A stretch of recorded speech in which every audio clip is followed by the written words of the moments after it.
Hello YouTube, welcome to techs you can't live without. When it comes to gaming and entertainment, nothing beats investing in a solid graphics card. Regardless of whether you're looking for the budget graphics cards, or just want to have the best gaming graphics card that money can buy, you came to the right place. So, without further ado, let's get started with the list.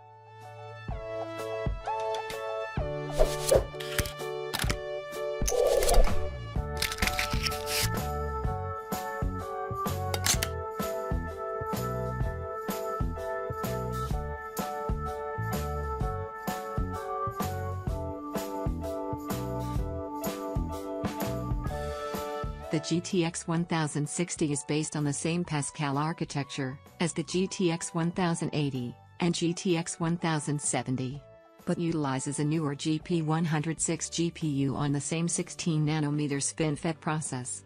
All the Pascal features are also in this card with the GTX 1060, utilizing 1280 CUDA cores, running with a base clock of 1506 MHz, and can boost up to 1708 MHz. Memory runs at 8 GHz, and is wired to a 192-bit bus with a total of 6 GB. A 3 GB variant is also available, but that is a different spec sheet altogether. The GTX 1060 6 GB requires a single 6-pin power connector, and has no SLI support.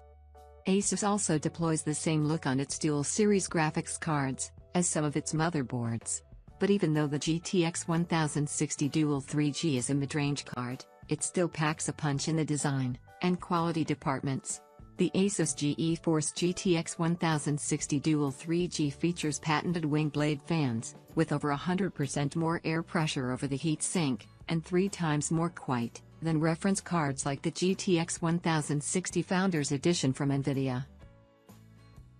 The GTX 1060 is a mid-range card, and offers the performance that NVIDIA thinks sits well within the current mainstream market. It delivers very decent 1080p performance, and if you could settle for lower graphic details, it looks like it can do 1440p easily, as well in some lighter games. The GTX 1060 does lack the ability to scale its performance, having no support for SLI. ASUS takes pride in its quality, and even their supposed mainstream products emanate the company's high standard in quality. The ASUS GTX 1060 Dual is a solid card, and while it doesn't have the heft of a real performance model, its performance together with its design offsets the need for that, as ASUS still provides the same level of quality in the Dual's components. Overall, the ASUS GTX 1060 Dual is the more economical choice if you're pursuing a GTX 1060 from ASUS, and offers all the quality you'd expect from the company when it comes to build, cooling, and PCB quality. Not to mention that, it's got a white shroud, which goes really well with the budding trend in black and white theme builds. Performance is good, and the premium that ASUS imposes on its graphics cards are well worth the money when it comes to peace of mind and durability.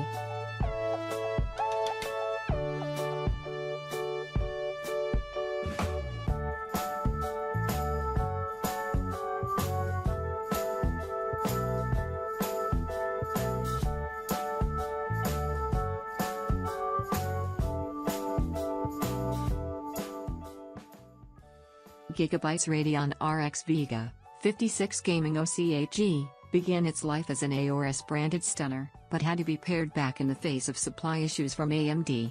What remains is still a very fast gaming board, albeit with a more budget-oriented cooler.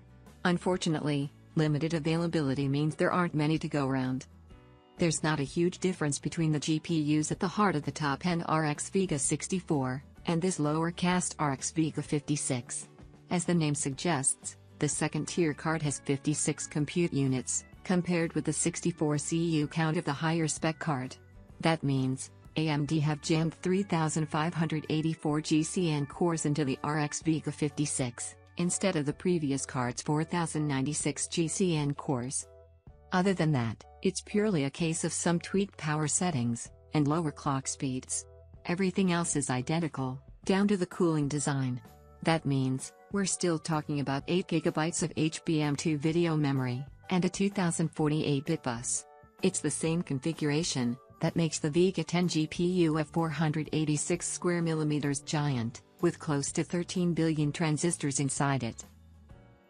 The overall design of the Vega architecture seems to have been about laying a marker in the sand, defining a branching point for future generations of their GPU technology. They've almost sacrificed legacy gaming performance for the promise of future applications of its feature set. The little extras the Vega architecture has baked into this GPU look like they could be genuinely game-changing. But only if developers actually end up taking advantage of them. And that's a pretty big if. If you're looking for an alternative to the GTX 1070, the bottom line is that you're generally getting around 10 to 12% of additional performance with the Vega 56, at the cost of some efficiency.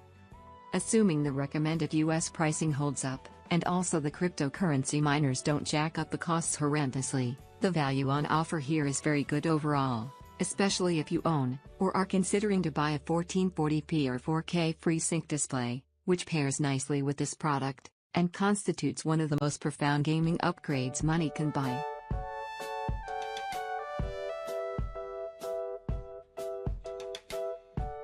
Zotac's AMP Extreme is the biggest GeForce GTX 1080T GPU in size that we've ever tested. Its dimensions measure 12.8 by 5.83 by 2.23 inches.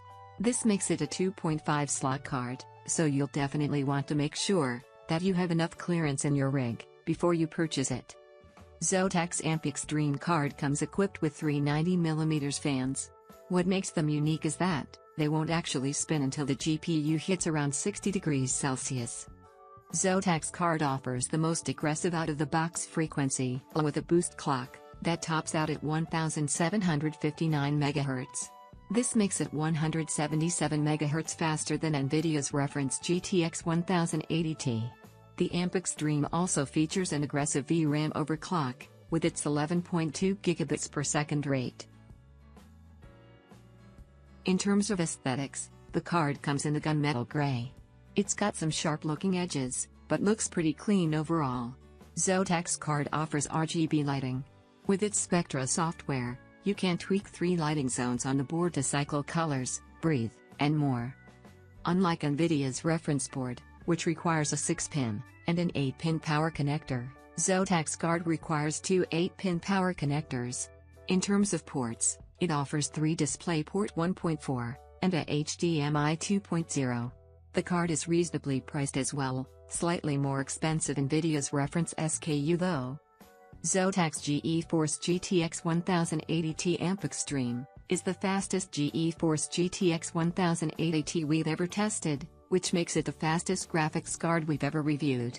While it is certainly a 4K capable card, you'll still most likely want to lower some graphical settings if you want to reach a consistent 60 FPS in more graphically demanding games. If you're in the market for a great bang for the buck 4K solution, we recommend NVIDIA's Founders Edition graphics card. If you're looking for the most badass gaming GPU in town, we recommend Zotac's AMP Extreme solution. Just make sure it fits into your case.